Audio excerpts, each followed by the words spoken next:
The storm was fierce, the waves towered, and the night felt darker than ever before.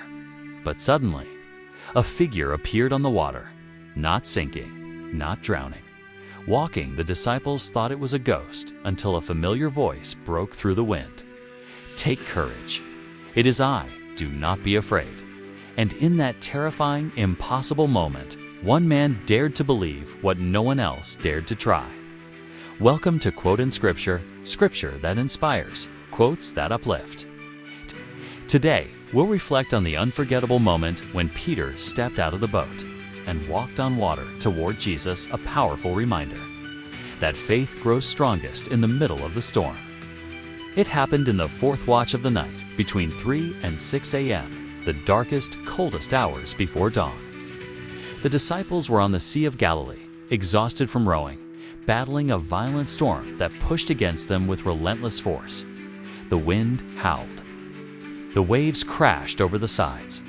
The boat groaned under the weight of the storm. Jesus was not with them. Earlier, he had sent them on ahead while he withdrew to a mountain to pray. So as the storm grew fiercer, fear tightened its grip on their hearts. Then, through the mist and moonlit waves, a shape appeared, human-like, moving on top of the water with steady, effortless steps. Terror seized them. "It's a ghost," they cried out. But the voice that answered was unmistakable. One sentence cut through fear, wind, and wave. "Take heart. It is, I do not be afraid." The moment Peter heard that voice, something awakened inside him, a boldness no one else felt. "Lord, if it's really you," he called out, "command me to come to you on the water. Not let me try, not can I do it, but command me," because Peter knew that if Jesus spoke, the impossible would become possible. Jesus answered with one word, "Come." That word carried the weight of heaven. And Peter stepped over the edge of the boat. Water deep, cold, unpredictable, became solid beneath his feet. Step after step, he walked toward Jesus. Waves rose, wind roared, but Peter's gaze stayed fixed on the one standing on the water. For a few miraculous moments, fear had no power over him. But then, his eyes drifted. The wind felt stronger. The waves looked larger. Doubt slipped in. And the moment fear replaced focus, the water beneath him softened. Peter began to sink. "Lord, save me," he shouted. Immediately, not after a pause, not with hesitation, immediately, Jesus reached out and caught him. "O you of little faith," he said gently, "why did you doubt?"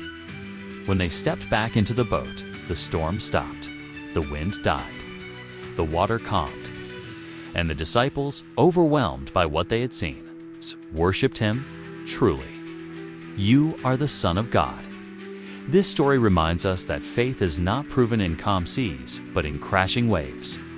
Peter walked on water not because he was strong, but because he kept his eyes on Jesus. Fear entered the moment he looked at the storm instead of his Savior. We all face moments like this. Moments where the wind feels too strong, the waves too high, and the night too dark. Moments when doubt whispers louder than faith. But this story teaches us two powerful truths. One, faith begins with one courageous step. Peter didn't walk on water from the safety of the boat. He had to step out even while afraid. Two, Jesus never lets sinking people drown. The moment Peter cried for help, Jesus caught him. Not later, not eventually. Immediately. Hebrews 12:2 echoes this truth. Fixing our eyes on Jesus, the author and perfecter of our faith. Faith doesn't deny the storm. It chooses to trust the one who walks above it. And even when our faith fails, God's faithfulness does not. Take courage. It is I. Do not be afraid. Matthew 14:27. Thank you for watching Quote in Scripture. Scripture that inspires, quotes that uplift. If this message touched your heart, please like, share, and subscribe for more weekly encouragement from God's Word. Join us again in our next video as we continue. exploring the life-changing power of Scripture.